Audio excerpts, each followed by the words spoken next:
നമസ്കാരം. അതിർത്തിയിൽ ചൈനയുടെ ഭീഷണി മുന്നിൽ കണ്ട് ഇന്ത്യ നിർമ്മിക്കുന്ന വ്യോമതാവളം ഉടൻ പ്രവർത്തന സജ്ജമാകും. അഡ്വാൻസ്ഡ് ലാൻഡിംഗ് ഗ്രൗണ്ട് LACക്ക് സമീപമുള്ള പ്രതിരോധ സന്നദ്ധതയും ചൈനയുമായുള്ള കണക്ടിവിറ്റിയും വർദ്ധിപ്പിക്കുന്നതാണ് പുതിയ വ്യോമതാവളം. ദേശസുരക്ഷയ്ക്കും യഥാർത്ഥ നിയന്ത്രണ രേഖയിലൂടെയുള്ള കണക്ടിവിറ്റിക്കും ഉത്തേജനം നൽകിക്കൊണ്ട് കിഴക്കൻ ലഡാക്കിലെ മൂത്ത് ന്യോമയിലെ ഇന്ത്യയിലെ ഏറ്റവും ഉയരം കൂടിയ വ്യോമതാവളമാണ് പ്രവർത്തന സജ്ജമാകുന്നത്.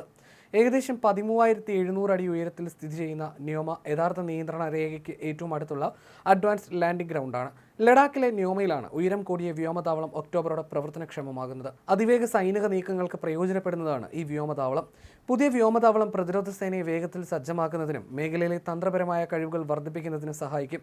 അടിയന്തര പ്രവർത്തനങ്ങളെ പിന്തുണയ്ക്കാനായി രൂപകൽപ്പന ചെയ്ത പുതുതായി നിർമ്മിച്ച 3 കിലോമീറ്റർ റൺവേയാണുള്ളത്. 2021 അംഗീകരിച്ച ഈ പദ്ധതിക്ക് ഏകദേശം 214 കോടി രൂപയുടെ ബജറ്റ് ഉണ്ടായിരുന്നു.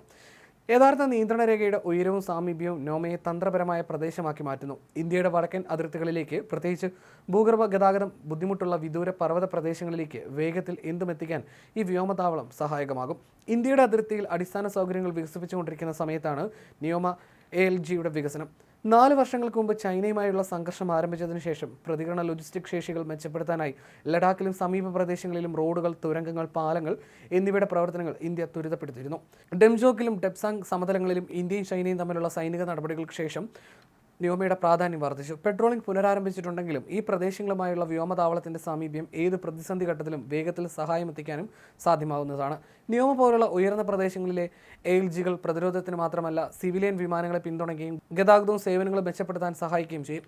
4 വർഷങ്ങൾക്ക് മുമ്പ് ചൈനയുമായുള്ള സംഘർഷം ആരംഭിച്ചതിനു ശേഷം അതിർത്തികളിലെ നിർമ്മാണ പ്രവർത്തനങ്ങൾ ഇന്ത്യ വേഗത്തിലാക്കിയിരുന്നു.